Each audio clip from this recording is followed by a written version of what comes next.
fẹ́ bá mi sọ gan-an lálẹ́ nìyẹn.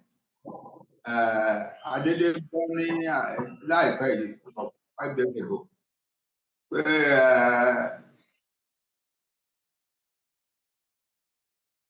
èèyàn tiwa Bọ́lá Tinubu tó ń ṣe president Nàìjíríà ó ní kí àwọn army kán lọ crush àwọn terrorists, àwọn bandits àtàwa tá à ń wá self determination fún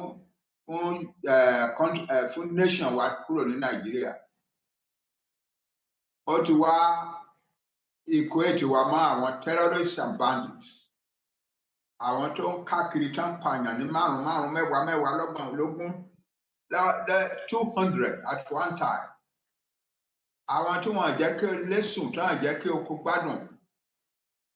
Àwọn tí wọ́n gbé ọmọ ọlọ́mọ tó máa gbé wọnú gbó lọ, tó máa gbé ọkọ̀ wọnú gbó lọ, tó máa béèrè owó ńláńlá lọ́wọ́ àwọn èèyàn ẹ̀. Àwọn wọ̀nyẹn ni bàbá wa Bọ́lá Tinubu ló wá fi equate àwa mọ́ o. Nǹkan tí mo fẹ́ sọ nípa ẹ̀ ó pé oríṣiríṣi díẹ̀. Ẹ̀kíní ni wípé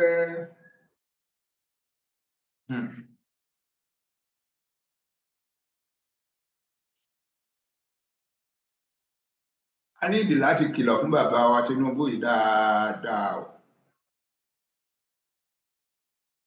Kó má fi ọ̀rọ̀ pé òun fẹ́ ṣe president Nàìjíríà kó má fi gba àtúbọ̀tán ara ẹ̀ jẹ́ forever tọmọtọmọ. A fẹ́ bẹ́ẹ̀ ni nítorí àwọn ọmọ ẹ̀, nítorí àwọn ọmọ ẹ̀ forever. Kò ní dáa kọ́ ọmọ ẹ̀ gbọ́ àbúrò mi Bọ́lá, kò ní dáa káwọn ọmọ ẹ̀ má lè rìn nílẹ̀ Yorùbá mọ́ o. Ibi tó ń gbà lọ nìyẹn. Ọ̀rọ̀ Nàìjíríà yìí ọ̀rọ̀ presidency Nàìjíríà yìí ká ẹ lára débi wípé you are ready to kill all of us Yoruba people so that you can continue to be president of Nigeria. Ó lè díẹ̀ o. Òun rò láti jẹrin àbí ìjẹta tí wọ́n ti sọ yẹn mọ́. Ṣé òótọ́ ni Bọ́lá sọ pé kán lọ crush àwa? Kán lọ crush àwọn àbúrò wọn, àwọn ẹ̀gbọ́n wọn, àwọn ọmọ àbúrò, àwọn ọmọ ẹ̀gbọ́n tó ń káàkiri tán pariwo Yorùbá nation, kán lọ pa gbogbo wọn sọ́nà. Bọ́lá kò tọ́ sí ẹ̀, kò dá bẹ́ẹ̀. Àwọn ọmọdé ti ń sọ burúkú rẹpẹtẹ nípa ẹ̀ láti jẹta yẹn. Mo gbọ́ àwọn fídíò kan láàárọ̀ yìí nígbà tí mo jí, mo fẹ́ lè máa nu omi lójú fún ẹ. The kind of things that your Yoruba people are now saying about you is incredible. It's unbelievable. Ó mà ṣe o. Kí ló wà lọ́rọ̀ Nàìjíríà tó dìmọ́ kankan bí eléyìí? Gbogbo ayé ti gbà pé Nàìjíríà ti túkà. Gbogbo ayé ti gbà, má tanra ẹ. Tó bá láwọn tó wà around ẹ tí wọ́n ń rí nǹkan jẹ through pé òun ṣe president, má jẹ́ kán tàn ẹ́. Ẹni tí orí olórí bá ṣì ń tàn ojú ẹ̀ kan ló sì fọ́, má jẹ́ kójú ẹ̀ kan yẹn fọ́. Ẹni tí ó bá wá ń tanra ojú ẹ̀ méjèèjì ló fọ́ ẹ̀, má jẹ́ kójú ẹ̀ fọ́ Bọ́lá. Ibi tó ń bá lọ yìí ó lé o. Ó lé o. Ẹni tó ń rìn tí àwọn tìyá tọmọ tàbúrò tẹ̀gbọ́n tí wọ́n ní lè bá lódi ni o. Wọ́n ní lè bá pé kankan sí ẹdẹ lódi lásán, wọ́n ní lè ṣe o. Ó yẹ ṣe yóò dáa o.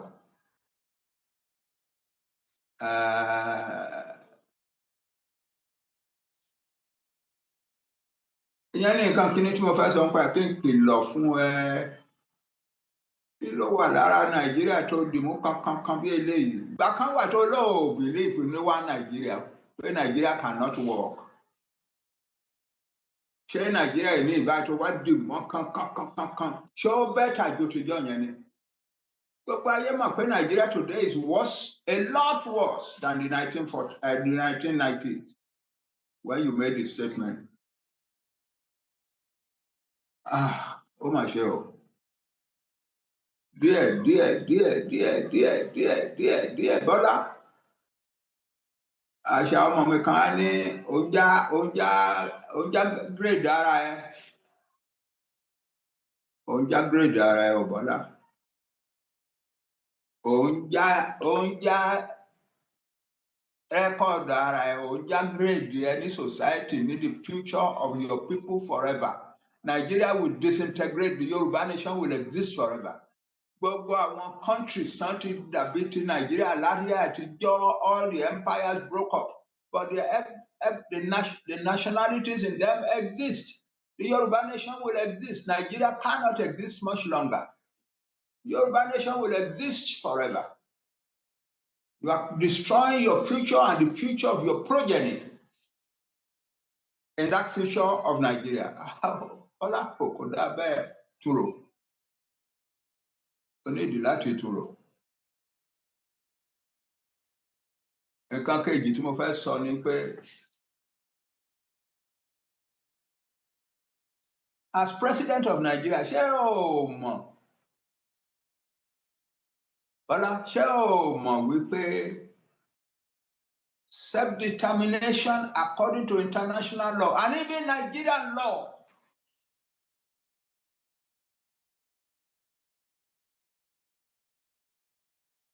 which say that self-determination is an inalienable right of every nation in the world.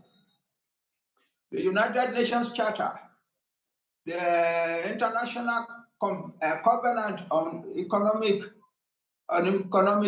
Development, the International Covenant on Cultural and Social Freedom,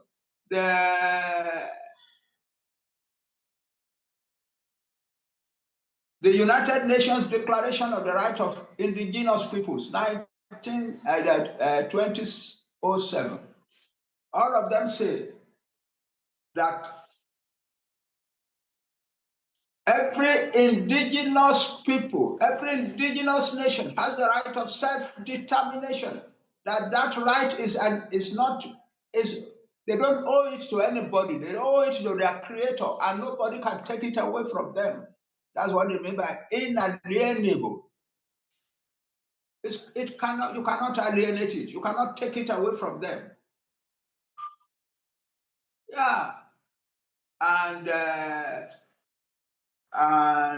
this, but one set out to me is every indigenous people has the right of self-determination, and because of that right, they are free to determine their political status in the world and their own system of economic development. Yeah. Oh, I'm bad, Bola. As president of Nigeria, I always say, even Buhari, Buhari Tamama sọ pé a lè máa ka Buhari wẹ̀ in intellectual growth and sophistication. A gbọ́dọ̀ máa ka Buhari mọ́ ẹ̀. Buhari tá a gbọ́dọ̀ máa kà mọ́ ẹ̀ yẹn. Ó smart enough láti dìde ní United Nations General Assembly. Ó lóun mọ̀ pé òun dẹ̀ gbà wípé the right of self-determination is an inalienable right of all peoples in the world. That it is even immoral to withhold a people's self-determination from them if they demand it. Nígbà táwọn èèyàn wá bèrè lọ́wọ́ pé àwọn kan tó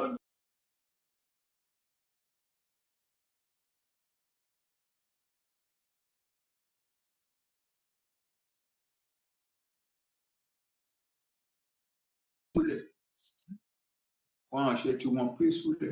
If they will go back and go and pursue their self-determination quest by peaceful means through a peaceful organization, then as president of Nigeria, I will have a duty to sit with them and negotiate with them.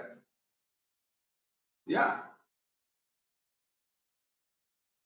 Also, ìwọ́n tí ẹ báyìí wá sọ wípé rárá self-determination is a crime gbogbo àwọn tó bá ń ṣe ẹjẹ ẹ lọ pa wọn sọnà ẹ lọ crush wọn àbá kí ló dé kí ló ń gbádùn tó bẹ́ẹ̀.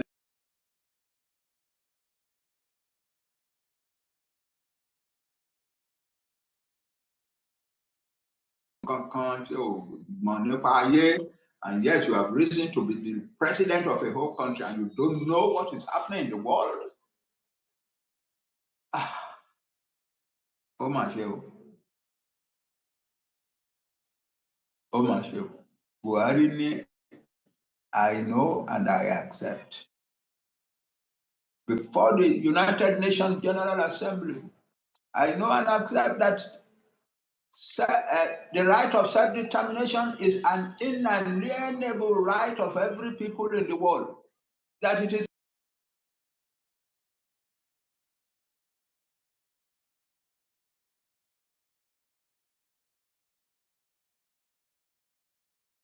àwọn tẹ́ ẹ̀ sọ yẹn tán bá lọ ń ṣe peacefully through a peaceful organization, then the Nigerian state will be obliged to sit down with them and negotiate with them.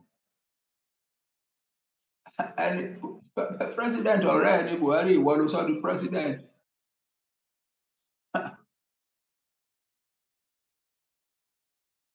Bọ́lá kò bọ́ sí o.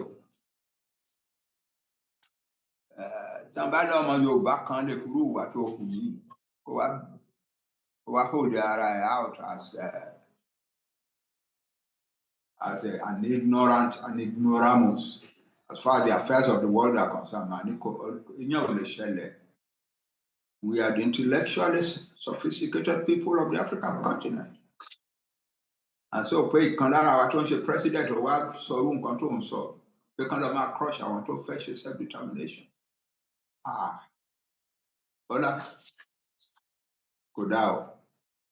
Then the final thing tí mo fẹ́ sọ nípa ẹ̀ ni wípé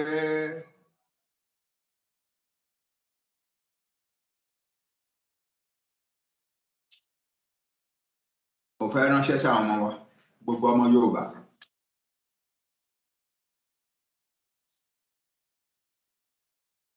Tí Bọ́lá Tinubu bá insist on doing what he's saying now, then we will have to do what we have to do to protect ourselves. Ẹnì kankan má bẹ̀rù kankan má jẹ́ kẹ́rù bá àwọn àtọ̀. Èmi bá ń jẹ́ Akíntóyè bàbá yín mò ń sọ fún yín. Ẹ má ní kankan lára yín ẹ má bẹ̀rù.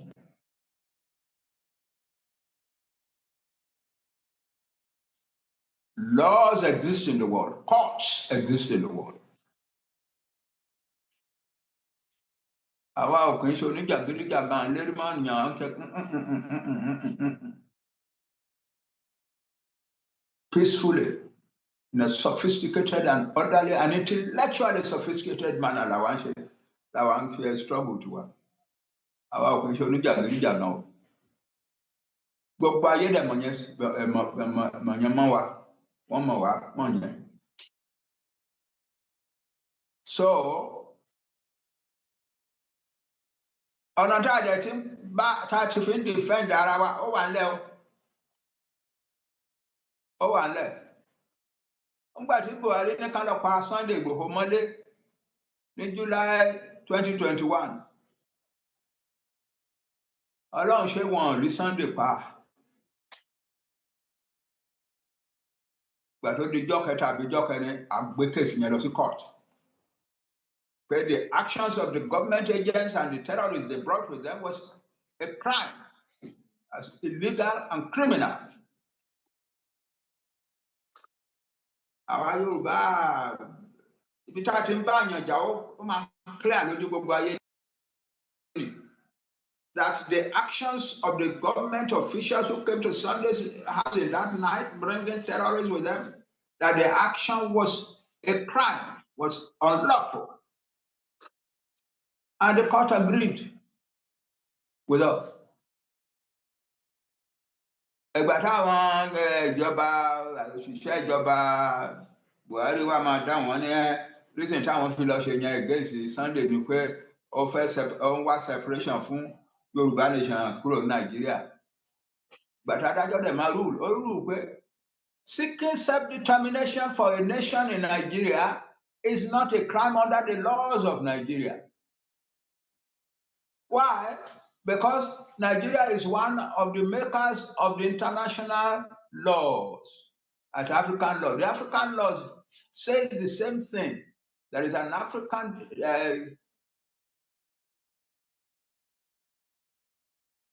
and people's rights that says that every nation in Africa has a right to self-determination.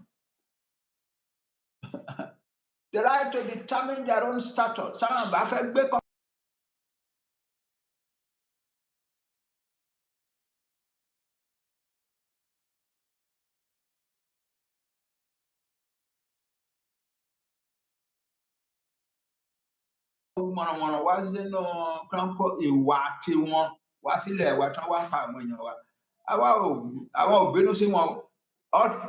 What is important to, we will defend our land until we separate from Nigeria. When we separate from Nigeria, the matter is settled. They cannot come to our land anymore. And that's all. Yeah. But apart from defending our land against the people who are coming to kill us, we are not fighting for self-determination in an angry, noisy, irresponsible, violent manner. We are not.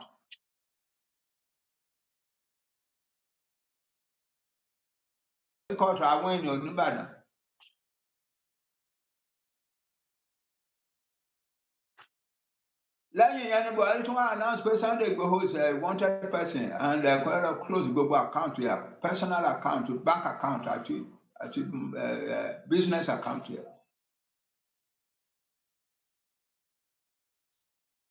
And the way things are going now, we are going to take Tinubu to court over those accounts.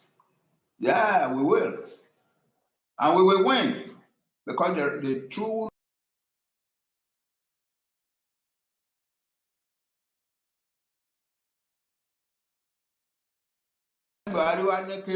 government Benin Republic or arrest Sunday go hold there, go transfer from one.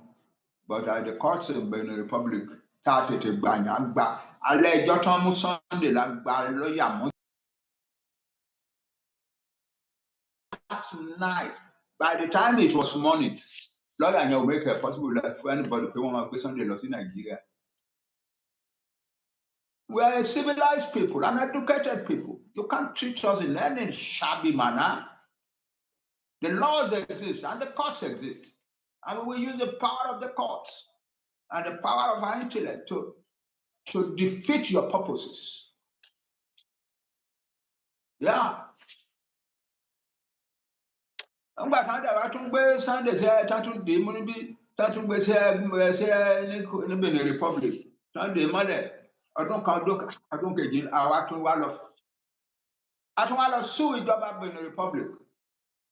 Ọ̀pọ̀lọpọ̀ ọdún àfẹ́ máa sọ torí ọ̀rẹ́ wa làwọn Benin Republic. A lọ sue wọn ní ECOWAS court. And ECOWAS said, yes, you are right. Wọ́n ní right láti hold ẹ̀ bọ́n ṣe hold ẹ̀ yẹn. Yeah. Yeah. We are not a people you can toy with, Bola. Bá lẹ́ni tó sọ fún ẹ pé torí pé a fẹ́ support a fẹ́ kó bá lè win election lọ fìyà jẹ àwọn èèyàn ẹ sọ fún wọn lọ́hùn wípé àwọn tí wọ́n ní kí n lọ fìyà jẹ yẹn wọ́n ṣòro fìyà jẹ o.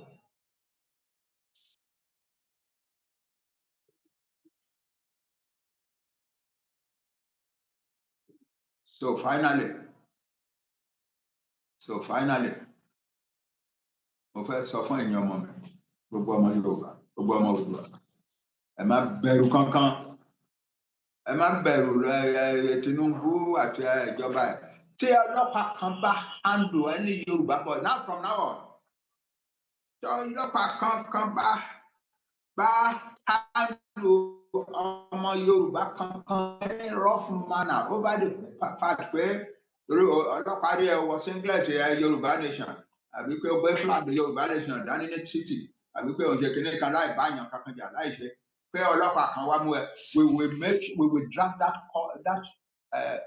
policeman not only to Nigerian court, but to international court, international criminal court. Mo gbàgbé mi ò sọ fún yín. Ara àwọn tó serve under Buhari, a ní case against wọn níwájú international criminal court. Àwọn generals wọn kankan. Yes, we have a case before the International Criminal Court. And International Criminal Court is of I want to investigate the case. All that because there is truth in what we are saying. So very soon they will tell us when the case will start. We will use the court against you. But one can show my young. Oh, the Shabon Wine, oh, the Shaburo Wine, oh, the Shenya Wine. If you want to treat us like animals, we will fight you with the power of civilization and the law. Yeah. We are civilized people. So, Enyama, Yoruba nation now, no looking back. Another thing, too, mo fẹ́ tún sọ fún Bọ́lá tí ò kì í ṣe fún àwọn ọmọ wa nìyí. Ǹjọ́ Bọ́lá o, ǹjọ́ ṣó o mọ̀ pé àwọn Boko Haram ló kúnná àmì lẹ́nu? Ṣó o mọ̀? Gbogbo ayé ló mọ̀ yẹn. Ọmọ kékeré tó ń lọ sí school ní Nàìjíríà mọ̀ pé àwọn Boko Haram wà ní àmì. Gbogbo èèyàn ló mọ̀. Àbí president wa ò mọ̀ yẹn. Ẹni tó ṣáájú ẹ̀ as president ló kó wọn wọbẹ̀ tó ní wọ́n ti repent. Tó ní wọ́n ní right láti wà restored as legally correct citizens. Tó kó wọn síbẹ̀ tán ti wá sabotage àmì láti jọ yẹn tí àmì yẹn ò lágbára mọ́ against terrorists because àwọn èèyàn wọn ló wà nínú àmì yẹn tán ní kó lọ máa bá terrorists jà. Àwọn terrorists ló wà nínú àmì tán ní kán lọ máa bá terrorists jà. Kò lè ṣiṣẹ́, kò lè ṣiṣẹ́, kò síbi tán ti ń pàdé ara báyìí tí ò kì í ṣe àwọn terrorists ló ń win. Wọ́n máa pa Nigerian soldiers, wọ́n máa kó àwọn kan lọ in captivity, wọ́n máa jó Nigerian base, wọ́n máa kó gbogbo arms tó wà ní Nigerian base, wọ́n máa kó lọ pátápátá tí ò sí kankan tí anybody á ṣe, kì í ṣe base kan ṣoṣo ni. Ó ṣẹlẹ̀ nílẹ̀ Sokoto, ó ṣẹlẹ̀ ní Niger State, ó ṣẹlẹ̀ ní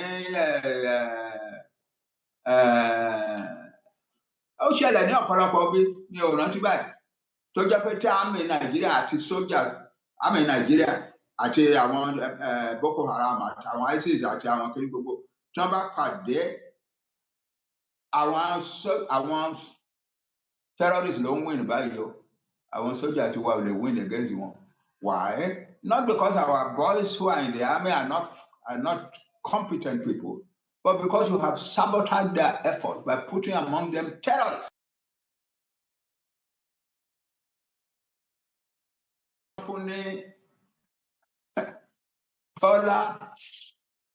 Our terrorists in Nigeria ló wá fún ní authority. My authority, I authorize to go and crush your own people in Yoruba land. Àwọn terrorists tó wà tí iná wọn tán wá báyìí kan lè wọlé Yorùbá kan wá crush wọn lè wá. Ìwọ wá ń fún wọn ní authority báyìí pé kán máa lọ crush.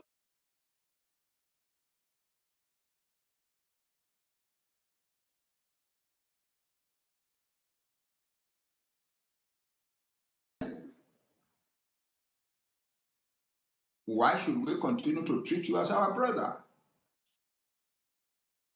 So we will treat you as president of Nigeria. If anything happens to any of our boys, we will take you to the International Criminal Court. It's as simple as that. Meanwhile, our boys are not going to stop doing what they are doing, because what they are doing is totally legitimate and legal. They are going around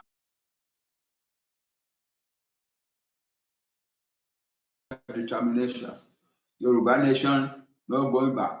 Yoruba nation, now. And so they have a right to say that. They are not stopping anybody and beating anybody.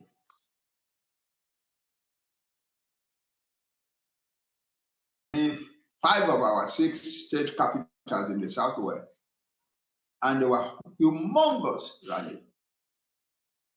Yeah, they were humongous rally.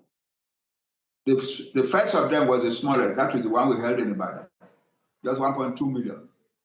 And when you know what, the last one was the largest of all, about 3.1 million people. Shut down the whole.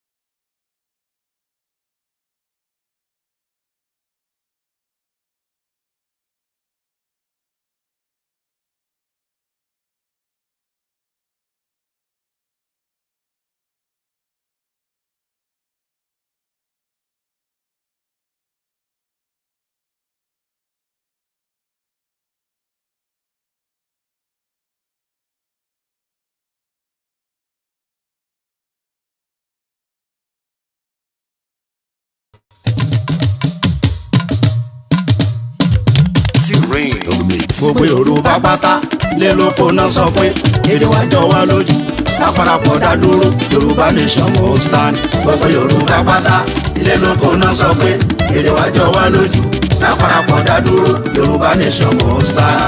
À ń fi àsìkò yìí ṣe ìkéde fún gbogbo ọmọ Yorùbá lápapọ̀ láti gbáradì fún àwọn ìwọ́de tí ń bọ̀ lọ́nà nípa pàtàkì orílẹ̀-èdè Yorùbá nation àti wípé ìdí tí a fi gbọdọ̀ dá dúró gẹ́gẹ́ bí ìpínlẹ̀ Yorùbá. Ìwọ́de yìí náà ni a máa ṣe káàkiri gbogbo ilẹ̀ káàárọ̀ òjíire bí tí bàbá wa onímọ̀ ẹ̀rọ emeritus professor Adébánjí Akíntóyè yóò ṣe olùdarí rẹ̀.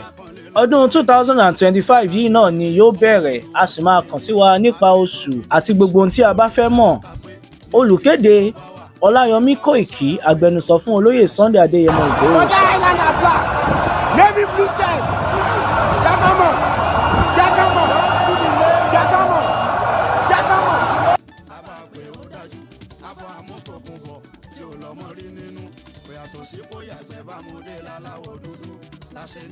Tẹ̀lé lórí so gbogbo ọmọ Yorùbá àtọ́ba ilẹ̀ Yorùbá àti ìjòyè wọ́n láwọn ò faramọ́ kí Fúlàní máa jí wa gbé wọ́n máa jẹ oko wa kọ́ máa dà wá láàmú.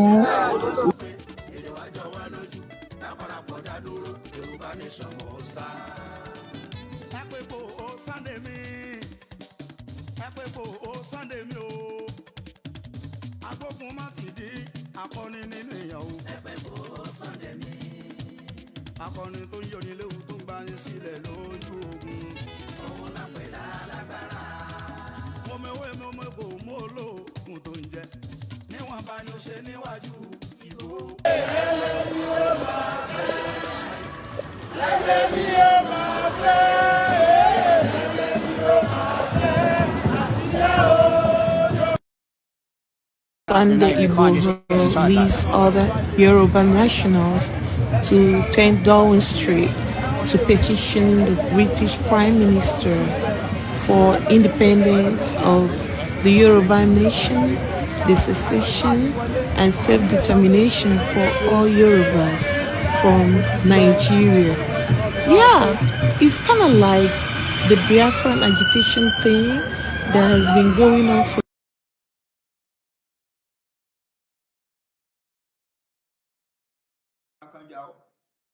wọ́n lu ẹnìkankan o, ọlọ́pàá ò ní ìdí láti caution anybody o, ẹnìkankan ò attack ilé onílé àbí bà mọ́tò onímọ́tò jẹ́ o. Everything went smoothly. They were a family of young people seeking their own legal right in society. That's all. So my advice to you, Bola, is to go and tell the world that that your order does not appeal to people who are seeking their self-determination peacefully. Go and tell the world. You need to, in order to recover some of your image, in order to reestablish yourself among your own people. What you have done now is horrible. You can make it better a little. God bless you. God bless Odua. God bless all the children of Odua everywhere. We are not afraid of anybody. We will take our country from Nigeria very soon, no matter what anybody does. Thank you very much. Okay. Ẹ ṣé dádì, ẹ ṣé àdúpẹ́ sà. Àní bàbá kan, bàbá ara tó mọ yìí ọmọ, wọn ò fi wá ṣeré. Bàbá ara tó mọ yìí ọmọ, wọn kọ́ wa lẹ́kọ̀ọ́ o. Barapa lápapọ̀ ẹ̀jẹ̀ àdúpẹ́ lọ́wọ́ Akin ọmọ Yorùbá lápapọ̀ tìlé tó kó ẹ̀mí àbọ̀ ẹ̀bá nǹkan mọ Adéyẹmọ. Chief Sunday Adéyẹmọ Ìgbòho orúkọ ńlá tí ń jámọ̀ láyà bí àrá orúkọ tó ń dẹrù bo lórúkọ gan-an. Ọmọ Yorùbá ẹ má sùn o torí pé bùrà a kò lè fojú kégbodò láyé títa ríro lẹ̀dá ń kọlà wúrà tó máa dán alànà kọjá dandan o. Ọ̀wọ́n irin ní má bẹ̀rẹ̀ wọ̀nà ẹ̀dá kan ò lè ṣì wá lọ́nà mọ́ ẹjẹ́ àfìmọ̀ṣọ̀ kan ká lè débi re ẹjẹ́ àjọ gbárùkù ti Sunday Ìgbòho ṣá ọmọ Ìgbòho mọ̀rẹ́ nílùú Alágbàdo Òde ọmọ atapẹ̀tẹ̀ wọnú omi ọmọ gèdèlè wodò sànyà ìsànyà ò rẹ́ràn bàbá yín láàrin ìdí omi kò sì náà ń kán sí yín lẹ́nu ọmọ òkúta mẹ́ta òkè Ìgbòho ìkan ṣe yín ní dábọ̀dàbọ̀ ìkan ní mọ́ rọra ìkan tó kù nígbà tí wọ́n ò mọ̀ Ìgbòho mọ̀rẹ́ kí ló dé Ìgbòho mọ̀rẹ́ sí ọmọ òpópó sanran ìgbàgede Ìgbòho sùn wọn láláìsí bẹ̀rẹ̀ wọn ní kó ní bẹ̀rẹ̀ ó máa kó bẹ̀rẹ̀ lọ ẹ̀sìn òní bímọ méjì ní Ìgbòho mọ̀rẹ́ bẹ́sìn bá bímọ méjì ní Ìgbòho àfikàn pọ̀pọ̀ sí amúkan yòókù bọ̀ sànyà àtúmúyà rẹ̀ tí ò lọ́rọ̀ gbọ́ àfiṣẹ́rù wálé wàrà mòjé ọmọ onílé ọ̀la àwọn àjòjì tó ń ṣe ségesège tọ́láwọn ò ní bomi kó sí mu wọ́n láwọn ò ní bomi sànyà wẹ́sẹ̀ ìgbà tójú kò fi rí ń kọ́ gbogbo wọn náà sáré bomi kó sí mu wọ́n sì bomi sànyà wẹ́sẹ̀ ọmọ abẹ́rẹ́ mẹ́ta òde ayé ọ̀kan ṣẹ́ ọ̀kan tẹ̀ ọ̀kan tó kù ní gbogbo ayé fi ránṣọ kiri gbogbo ọmọ Yorùbá Sunday Ìgbòho onírèlẹ̀ láéláé torí àbá lásán nìkan ń dá òkúta ò ṣe gbé fún wọn o ìmọ̀ràn lásán ni ti balùwẹ̀ kò pọ́sibú kó dòdò láyé ń bí ó kún díẹ̀ kí tọ́ domi láéláyé ìtọ́ mi lè domi. Sunday Ìgbòho arógun má ti dí tó ń jà fẹ́tọ̀ Yorùbá ní tilé tó kó.